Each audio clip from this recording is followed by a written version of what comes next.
এই মুসলমান তুমি জান্নাতে যাবে কি করে? এখনো দেখবেন মুসলমানদের গলায় তাবিজ, হাতে তাবিজ, কোমরে তাবিজ, নুনুর গোড়ায় তাবিজ। কি বিশ্বাস হয় না? আরে আমি বংশাল থেকে আপনাদের কি বলবো, খুতবা দিয়ে নিচে নেমেছি, বাসায় চলে যাবো না, মাহফিলে যাবো, টাইম নেই আমার। ঢাকার এক কোটিপতি আমার খতিব সাহেব কি হয়েছে, একটু খারাপ, আমি আইতেছি। আরে আমার টাইম নাই তো। আরে খারাপ, আমি আইতেছি, যাবো আর আমু। আরে আমার লেট হয়ে যাচ্ছে। কয় খতিব সাহেব যাইয়েন না, আমি গেলা বানাইলাম।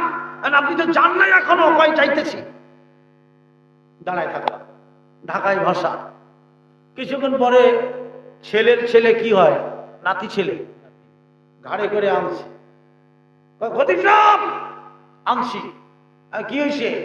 ওই আমার নাতি ছেলে রাতে চিৎকার মারে, ভয় পায়, একটু ঝাড়াই দেন। ল্যাংটা করে আনছেন কেন? কইছিলাম না জামু আর আমু, খালি ধরছি আর আনছি। খাড়া করাই দেন, সোজা করে নামান। আমার দিকে যখন খাড়া করাই দিয়েছে, দেখি ওর নুনুর গোলায় 4টা তাবিজ। আমি এটা কি?